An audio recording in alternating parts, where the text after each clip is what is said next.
enye nyina somafo Paul ntete ne nkyerɛkyerɛ afiase hɔ no na afei esu no sesa na asesa kora enti wontimi nka nkyerɛ yɛ sɛ compound house no obi anye nti yɛ sɛ wo so yɛ nipa bɔne wontimi nka sɛ ai me deɛ me namfofoɔ saa na wɔyɛ nti na meyɛ bi me ba adwuma mu saa me partner me ne te awareɛ sɛ ɔno na de assign me da bi Onesimus ɔne ɔsomafo Paul wɔn nyinaa no wɔhyɛ afiase hɔ a sɛbi wɔde atuturuafoɔ na akɔgu hɔ enti awie afiase po na wotie me po efiri a hu sɛ punishment ba sɛ wobɛsesa punishment ɛma sɛ wobɛyɛ worse than you were nemom ɛba sɛ wobɛtɛn new leaf enti fraseɛ na yɛ sɛ Onesimus enti ɔmaa ne ho kwan fa Paul nkyerɛkyerɛ yɛ mu na ɛboa no ma afei deɛ fa ahodie ne nsa ɛkaeɛ adeɛ baako ɛyɛ unique wɔ Onesimus ho a m'ani gye ho ɔse he admitted he had a problem ɔgye to mu sɛ ɔwɔ mfomsoɔ ɔwɔ haw nanso deɛ ne yɛhu yɛaware ase mfomsoɔ yɛnye ntum wa wonim sɛ deɛ wode ayɛ asomasi ɛyɛ wanka ɛnyɛ wo de koraa nanso ɔnye ntumu da wɔn ho sɛ treatment a wode ma wo partner yi ɛyɛ wanka ɛnyɛ wo de treatment a wode ma wadamfofoɔ wode ma enipa ɛwɔ fie hɔ wɔ abusua no anuanum no ɛyɛ wo a ɛnka ɛnyɛ wo de enti yɛyɛ akɔsi sɛ nkrakra te ne nkyɛn no agye sɛ wodidi awie kɔda ansa na ne stepchild no wama no aduane wankasa wo conscience kyerɛ wo sɛ ɛnyɛ enti admiti sɛ wowɔ haw na ɔhaw no a wowɔ no ɛho mmoa no ɛwɔ asase so a nyame nam Kristo so ɛde aba ti ebi nkyerɛkyerɛ ebi ne nam nkyerɛkyerɛ yi mu a uti a ebetimi aboa wo na afei so he worked on himself ɔyɛ ne ho adwuma enti wo haw no yɛ ho adwuma Onesimus hu sɛ ɔwɔ haw enti abere bia wɔbɛte sɛ Paul ɛkyerɛkyerɛ wɔ afiase hɔ no wa na wɔgyae deɛ wɔyɛ bia na watutu mirika na wakɔtena ase na otie ma wo ho kwan na enteteye bi ensesaw ma wo ho kwan na yɛnka w'anim ma wo ho kwan yo na akyire wo behu sɛ kwan a wo ma wo ho no wankasa abɛyɛ wo yie ɛpa awie working on your character and self development enti wama ne ho kwan ma ne ho kwan ya until say obeye better person enti sɛdeɛ Onesimus osi gyetum mu sɛ ɔwɔ haw no ɛsɛ me no mienu yɛnso yɛ gyetum sɛ yɛwɔ haw yɛwɔ haw bi te sɛ hostile behavior yɛ pampam nipa yɛwɔ haw ebi yɛ rebellion sorry a emfaso bia eni so yɛwɔ impatience a ɛyɛ haw ade esi nya ho abotre yɛ nya yɛndeɛ no ebi yɛ greed pɛsɛ me nkuminya adifude pɛ selfishness pɛsɛ me nkuminya laziness ɛyɛ haw adwuma a ɔgye ho pay bosomi bia no ɔkɔtena hɔ a kokɔ asanko a iso saa nipa no ma bosomi nso na ne pay ɛmaaye deɛ ɔbɛyɛ ne ho kɔ adwuma a ɛsɛ ɔpɔn 2 no 10 na wapɔn ɔboaboa nneɛma no de ma ne headmaster nti ɔno so nka ne hwee na mmom deɛ ɔntumi nkyɛ headmaster adeɛ no yɛpɔn kora na ɔkɔ ebenya nkɔ no kora nsan twɛn ebrɛ kakra nka ho adwuma mpanyimfoɔ so muntu mo ho fo na ɛmoa yɛ nyinaa know it all attitude ɛno nso yɛyɛ hawaye no sɛ onim bibia saa nkrɔfoɔ no so na enim hu hwehwɛ animu ma ne position kakra hwɛ ahwɛ deɛ ɔbɛkyerɛ atamos mu nyinaa kora agya post yi ho nyinaa kɔ na wo no deɛ ne wadura opera nya abotre onim bibia yɛsɛ ɔhena me de me ka ne sɛ bi ɔhena ɔyɛ hwehwɛ anim ho no ne ntoma asabi ɛfa bibi kɔ bedwam ɔyɛ hwehwɛ anim a sɛ ɔhyɛ atade kora na ne nkoafoɔ kyerɛ ne sɛ ɔhene hana ɔsi wo nkoa mo ne hwan a mo bɛkasa de akyerɛ me ɛyɛ haw yɛn haw ni bi sɛ yɛwɔ disorganized lifestyle onti afutuo nti abrabɔ ni nyinaa ne nimdeɛ nko a onye nimdeɛ pa bi anka ho nti at the long last wo behu sɛ ne bibia yɛ disorganized ɔne ne yerete ɔyɛ bibia onsusu ho nkyerɛ no Kristo ɔboa yɛn awie enti ehia sɛ yɛ accept saa ɔhaw yi nyinaa sɛ ɛyɛ yɛn haw na ye pe ho solution. Into kai Colossians chapter 8, Colossians chapter 3 verse 8 to 10 oka ho asem ewo ho. Ewie nyame omwaye. Na yentimi ensesa su. Ye mo ye ho brase ye be ma ye ho kwan. Agentete ya agenkyerɛkyerɛ agye anim ka. Na de enye bia no yetimi agya mu de ato ho. Be ye sure pa se abra Cain fa ba na de bo ne brother Abel team. Na owu ye nyame epie ho ana nyame honhom pie ho na obi san se Cain unua Abel we no ka wonya answer papa bi de maya enka humobro ebeba nenso o se menye me nua no de ehwe so fo atu chiki kese pa e de ama de onwene ne ye de board no otimi fo kinyankopon nyina enti nese wo mu ade na wutie mi a nese wo ye Cain se wo sesa obi tie me ne maame ya na hwe ni school tonton tomatoes ya de hwe o nese de hwe o teaching ho ahwan enso ne obo wo chem so ayemo otwu mu ta be president kura wo ye wo maame sa maame ye no ensesa ye sa de wo ye oba warefo a wo be president kura ese wo di ni die ma wo kunu no sa nso na ba bi obeduru bia no wagya wo nate ase na wamfa ni die ama no a eyemfom so kese epa na ye hwe Luke chapter 2. Luke asempe mienu nchichemu adionunum. Luke chapter 2 verse 25. Or see, Jesus became wise and he grew strong. God was pleased with him and so were the people. Or see na Yesu Kristo nyini. Na obeye ohwodenfo. Ahwoden wo nimdie mu. Ahwoden wo nyansa mu. Ahwoden wo ntete epa mu. Enya wo macho na da bia upeja na de so mu hwe no. Eye nyansa ho asem ne ye kan eno ho asem na ye kan o se na ema enipa edo no ema nyame so onya na enti se yetimi develop ye ho yi ase de make say good character na ye character no ho adwuma elidi ye into self development no yetimi develop ye ho yi abra ye gya suboni mu de ato ha ye nya nyame ani mu adom esan enya nipa nso animo adom obi ani ho a otan supa age se de oye obonefo somafo enti sa self development ya yenya abra yesua de se ebejai ahoye a atoro akayo papa mu kunsun mu ato ho no ye wo physical development spiritual development ni mienu nyina se develop spiritual no na physical no ye develop ya enye hi na enhyiren ka nyame se yenya nyame honhom no a yen spiritual development no reflect ewo yen physical development no so ti da bia me ka kire me ma ne se enhye nipa ne nka nkire ne se wo de atade aba sorry esanti sorry kofie eti asori kofie da bi fa asem no ma no ebe ye den se asem na ye nyame honhom na tena nipa ne mu a o hya ade a enya obetimi ede apia bonten ebeye den se nyame honhom ti mu na ubie wano a no menko a na wo de domi nipa ebeye den se nyame honhom ti mu na ubie wano a sabi ensemfo nko a na wo kan nya adwuma sa sanse oye decent spirit ebeye den se wo se nyame honhom ti mu na asori ho no tore ko otwi bible ma nyina wo na wudi ebeye den se nyame honhom ti mu na wo so kwa asori na mpapa mu ebeba adwuma mu ho bia yesi asomasi ni we nkasa ye ngwohwe ase no na ye wa onipa bi wo ho a unhu se watu onipa bi kura achia no ana hu se wakọ ne nkyene na kodi nkomoda enso sana o kan sem kire no na eso hwa time obi ani ho no eyesu a eyesu bone yenye ho adwuma enti self development ewo numerous benefits ye de ho hyemu a yenya enti self development no eno ne de enne se afia kire me meye konkonsani na afi mitie nkyerɛkyerɛ se mesesa na metu ho anamon enti baabi a mekodi nkonkonsan nyina na megya ahokɔ self development me fra se develop me ho wo supam mani enso ade a mekunu ka ba ko a meka 10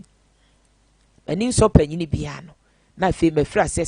mekasa nye metu cheek na me fra se ye ho adwuma ahoye adidi me mu no na fe makope bible ba bi atwe se jealousy eye killer disease no na fe me kan hwa da bia me kan no na se me develop me ho e de afiri mu enti sa self development yi emfaso ye free mo de edi kan it builds self confidence de obo ne ho bra se obegya isuboni mu ato ho na wetu anamo se oye ne ho yie e de akosupam no e ma ne self confidence yehwe eye asomafo ngoma tirimienu ngiche mudu 9 Act chapter 2 verse 14 yehu osomafo Peter na esua na ha adwene wɔ ne ho a na yes fear suro esu afei de na ofiri mo enti enye Peter na oyi Yesu ma ye ehu nti ehu na ma ne yi ne ma ye o enkranta ne no osuro afei de wa ma ne ho kwan a wahu Yesu wu achi se suro yi de eyade anya se me ye ho adwuma fra se bobɔ mpa ye kenka kyerɛ na ne ade no afei de apam from ma ye na apam dada wo ho nti e kyerɛ afei de Peter na wogina nipa dom anim na o manyame asem sanyare wa akesie ti se do suro ni ho enti de obɔ modern se ogya suboni mu ato ho bia afa supa no onya confidence e de bobra konkonsanti won se toda wutwam ba bi kura unso obi ba na watete asan to nipa bi kura nim se wakoka nasem nti wuni self confidence enne nipa bi se wo frɛ won ba bi se wo mra bi kura wonim de ase ontimi mma sanse boni a wakodi nti e ho popo se bi oba bibi ebeda adi eye se wonya confidence de bobra na wo benya agye se wagya isuboni mu e de ato ho de etoso bie mu eye self awareness enti yabo ye ho so se ye gya isuboni mu e de ato ho no yenya focus yetimi identify ye individual calling ene ye giftings akyade a ye wo enti okokan Samuel 3 ho a odifi Samuel ngume 3 miensa ote de mekan ya se ebre enti suboni a anade e wo me ho a enya mitie ho nkyerɛkyerɛ di firi mu no afi de bɔne ni firi ho na me realize akyade pa me wo me realize de mitimi ye mmerɛ oyɛ firi ho a nam ye ebe sha nan ti ye sa kasa me kasa ke kan krofo ho asɛm yi sa na me kra me yofutufu se me di tufu mom sa kwadwura ahye me mai sa na me wa hoɔden bi anka metimi de aye adwuma pa ahye akwadwuro no anan enti afei de Onesimus obeye awo se sa me kra me nya akwa o me yo SOMPA kania metimi akanya me asem wa ma ne ho kwanti Paul entete ye no afei bi wura na akire na ono so aye SOMPA kania otwe akra edema Yesu Kristo de etoso biem greater resilience Mekai Daniel chapter 6 verse 10 ho abra emra baaye na eni se ye chew se osum nyame foforo bia e kasa ananafo abosumi ho na Daniel ono nko akɔhyɛ da mu to ne ho punum bom paye den na ede nam ye den ebre no ni nyina ne se na wo obi a self development hu hia no enti abrinya na wa kan twero no ti twero no eye ni yia de super bi ewura na mana hu se empaibo na timi ye bibia enye kasa enti ohene de mre ya base ye mompa ye nsum nyame foforo bi a me nkotena ba bi nkobɔ siri hehe nemu me hyeda mu ato me punum na maye mpaibofo ampa ne mpaibo no anka kokoa mu ede no epie e wo bedwam awie wa ye krado so be develop ho afiri suboni mu akosupa mu a wo be hu sesa wo ye nam na wo ehye wo be hu sesa enepa bi ne wo mu wo be hu sesa adwuma mu ho awawe na se nyame de wo koye anuanum num se koye ogefo emomu e wo ho de eka ho more fulfilling relationships enti onipa o develop ne ho ana adabia ohwe na chi hwe ba bia ochi aye ohwe oni nyame ntam ni nipa ntam me nuanu mu ekoyi fidua mu misuye adwuma mu hasan na me ankasa mesitie na wo bisa ho na obehu de anya tu ho anamo no obehu ane se afei ni relationship bia kama oni nipa nkita hu de wonte se ya frɛ ne se wonkoyi na no sanso no onam no cheke ne ho hwɛ ne mfomso edwane firi mu wonte se asɛm bi akoyi ne ka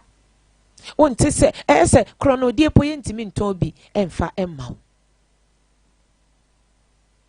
dan se ofa afutu o boaseto enti na wawe relationship ne ye kama na dwuma mu relationship no kama sanse sa suboni ya eno na ema ye pra nipa na say relationship sa suboni ya eno na ema ye de boni tua papa eka sa suboni ye na me ye kakasa eye kasa ya kire enipa obitimi ka asem bi kire obi nipa ni wreda mu a afe na ehye mu na ye ni sun ni awerho nkwa wonti obi fon suboni nti ti se wo behwehwe ohu yi a oni nipa nkita hodie mu so obi beka ho asem wo bone ba bia na se pa na ompe wasem de nyame kura gitum se nipa nyina do wadue lemom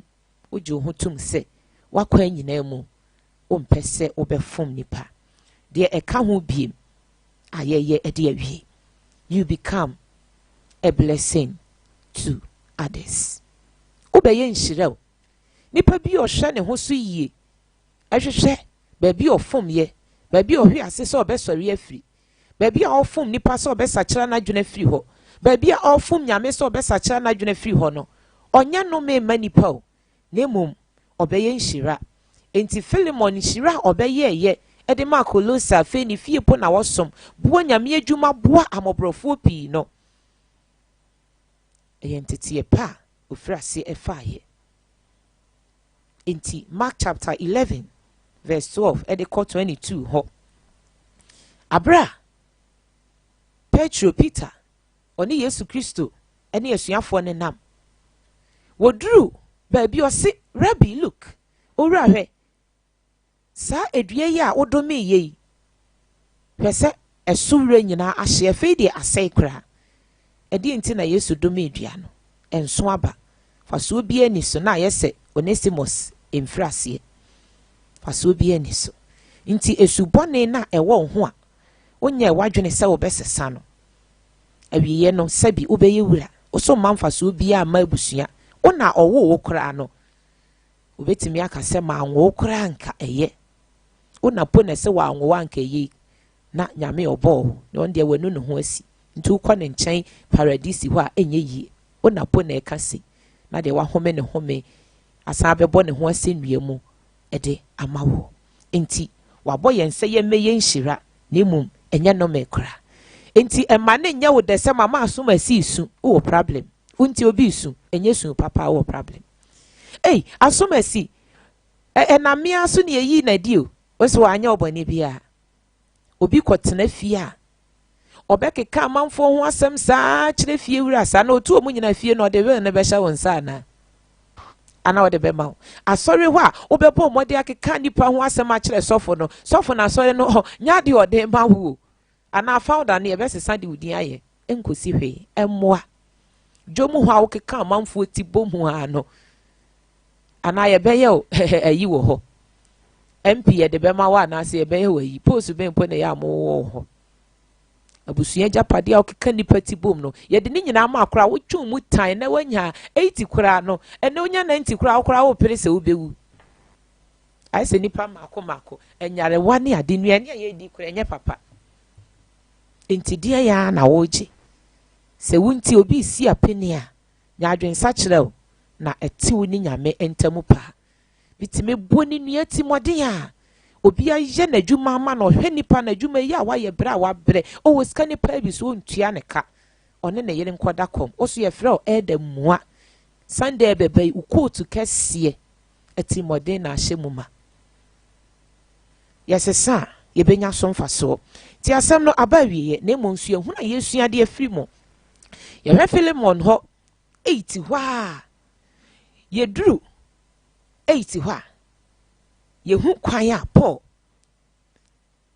ofo a pesuedi na damfo Philemon se onfa Onesimus mfom so nche no osefa che no na Philemon me ka che se Onesimus wasesa waye abode foforo enye afia kire me dada ni biem wei eye foforo so se obi ba Yesu mu a waye abode foforo ye madada ni nyina twam enti yedru verse 10 hɔ a Paul na eka say or say I beg you to help Onesimus mesrɛ wa Onesimus eka wode wo nyinaa na ɔyɛ wako ayi firi hɔ enti eyi kyerɛ yɛn sɛ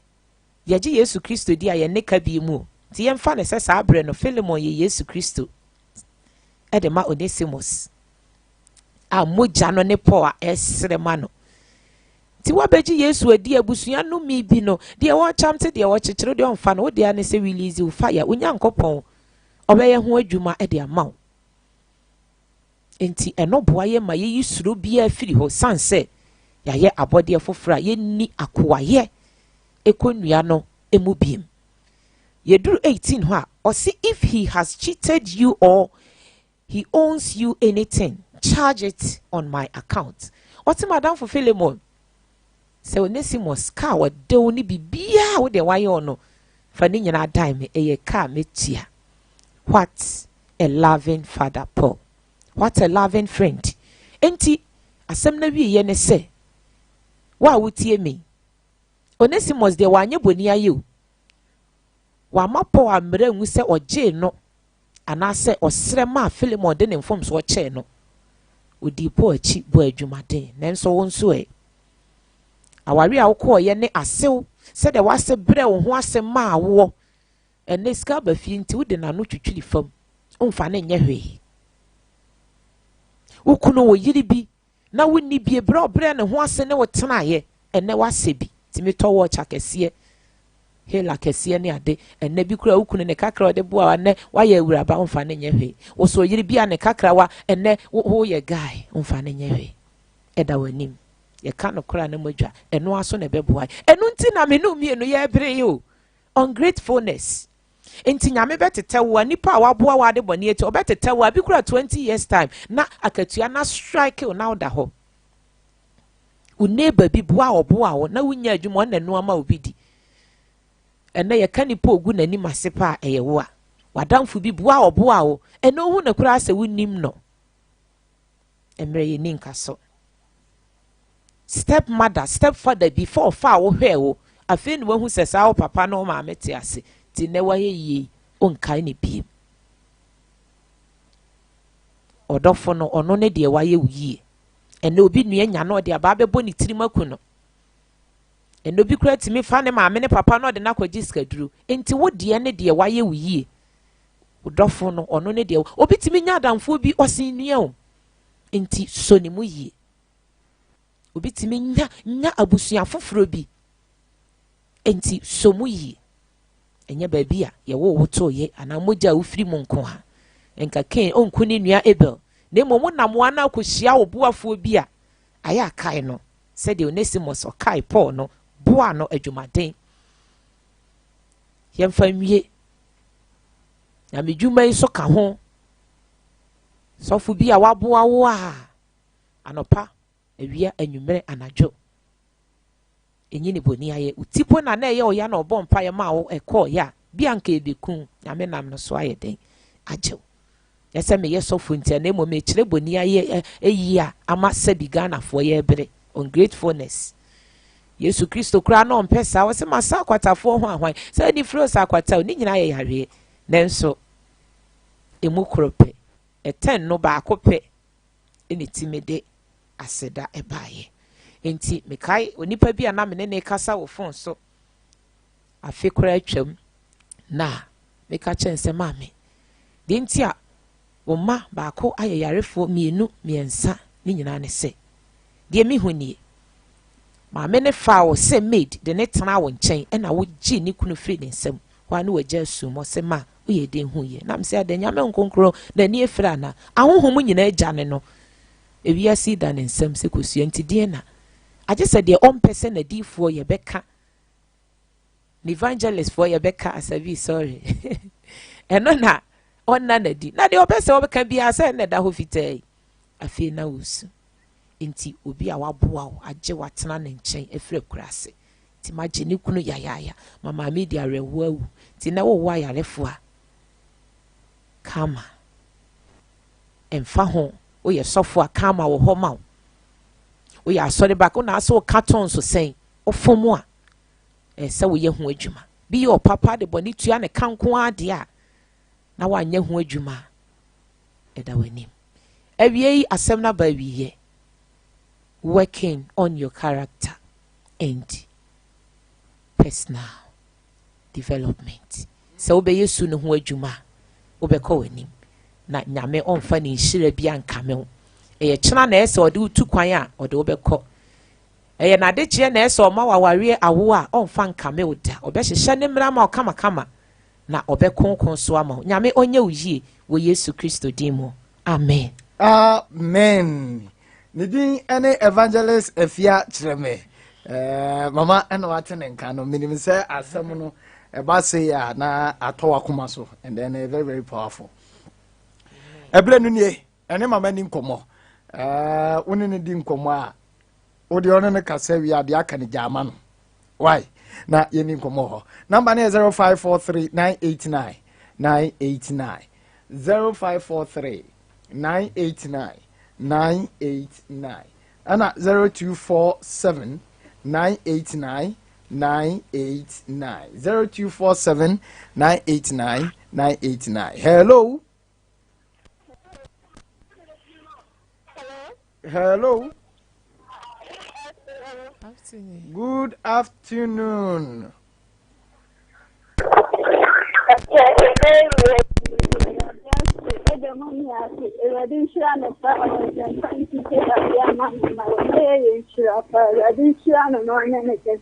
amen nyame onyi akwasi emfiri atorenche mu why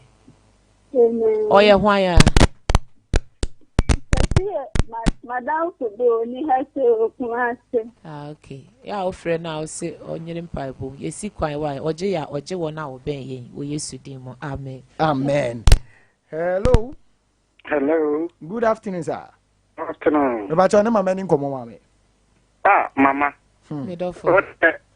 mo nkyerɛkyerɛ ye teaching pa o say you through teacher yes amen because o nkyerɛkyerɛ da from o kan bɔkɔ anya preaching he de o to bo ase kamani panetiase mama nyame nhyira no entina ne title wo ho so wo pe evangelist obi ale de nyame de adom no ai mama bompa ya mama yeah that's it mama wunti nyame omo ata ho ban why mate oye hwan ya mate nyame nka ho na mama say ata ya hwan ya ata ata de bi o ye fie mum okay oji ye fie fo why wunti yesi oha pan nyame nka amen hello good afternoon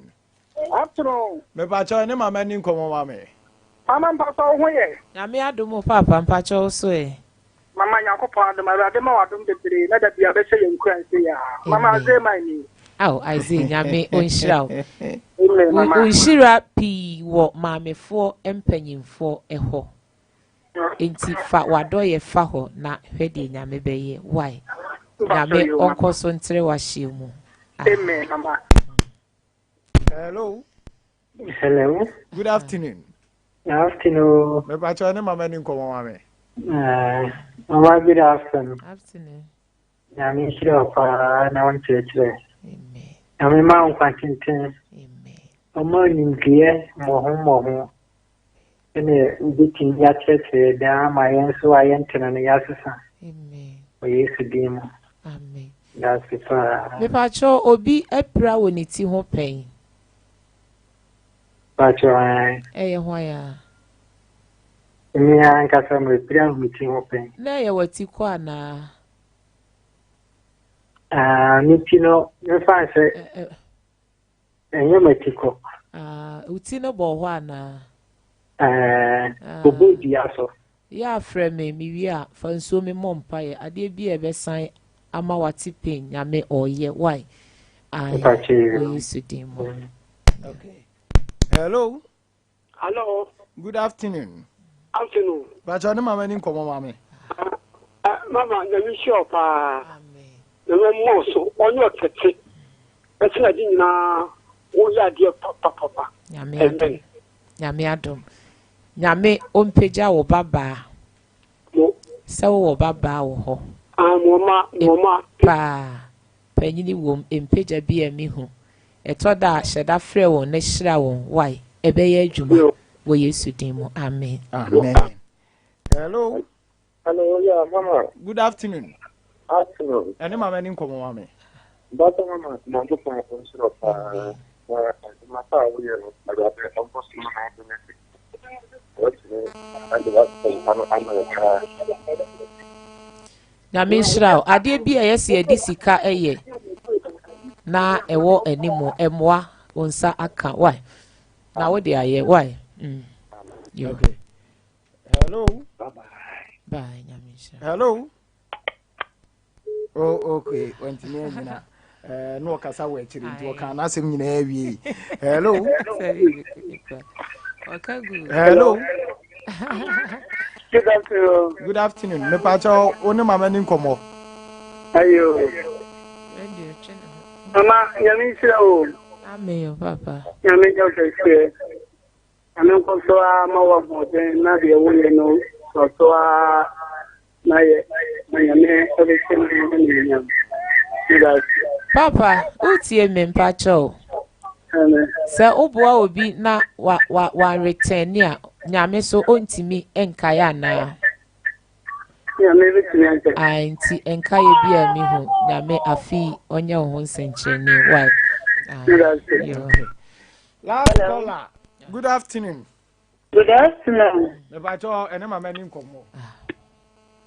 Mama, Medofo. everything shiro. Amen. Dasene penfa ewe udi adumji. Amen. Pacha mi yampa ebo mo warisi. Wase wo ho. Pacha man. Enti awaresem no ano yi nyina nyame se ma wani enku ne ho. Wani ko bi ho akọ kraye. Fresh sede ne ho sitie ne ade. Eno be ma emmoa aba ware no mo wai. Okay. Ai, nyame nka ho. Okay. Yeah, mama fancy. Oh. Na omo maka ni nyina no ni nkomo. On se ne no ya mafa course na si 2 pepepe. Enti ya two no so one say betime. Ah okay, as Islam am because me started be 2:15 ana.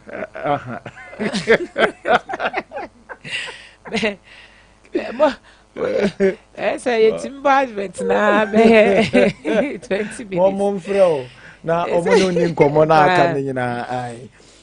Ya na omo frɛ na important class na say. Oh pa ne hia ene se nipa no beba na wa bebo mpa ye ho na nyame ye adwuma na nkasa.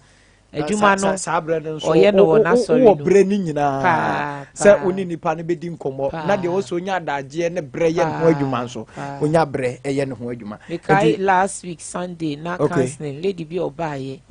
Na me say aware de na se o se ma me de ntia me to mi ka ba me ne ma nyina ye ye gu compound. That's right. That's right. So ma me mfa nwura mu da. Na ukọ hwe ye ka ne ma pa be me atimi ayi nyina begu fie mfimfi aloke pono kwa. That's right. Me se te aban yi ma me. Na me nkonkron. Me di ujade aban yi chi. Una ama Musa kwankyere na eye adwuma. Ka che ukọ afatu fie ho na koda. That's right. Kopel de pon de atu kopel ba bi da. Kwansima yesi be 5 ho be mai ba ya. Me so oba ma hu se wo wano eya nti kan wano no tum. Na mi a wano tena se odi watem kra nkasa. Ampa na be mai atimi atwene ma ni nyina. Asa de agu de. Ono atwe akogu ho. That's right. Na wale no se so na yeso. That's right. Enti mpai bo no ba ye. O pa. Tu ana ho na bra.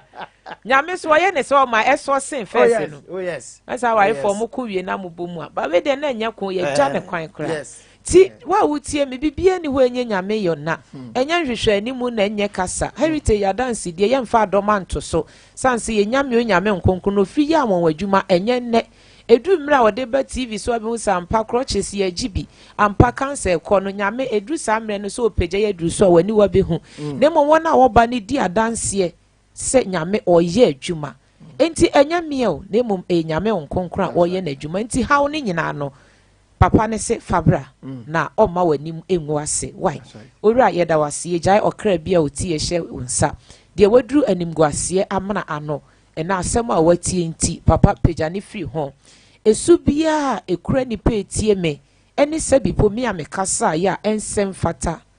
papa won konkron enye ho adwuma maye abra yetie wasemi na boa ye na yentimi eni ye mre ye sunko ni bidi wunshira eja etiefo eja station yi wo Yesu Kristo dimo amen amen enti enwumre 7 pepepe ye ko eme park so mesel uduru ho a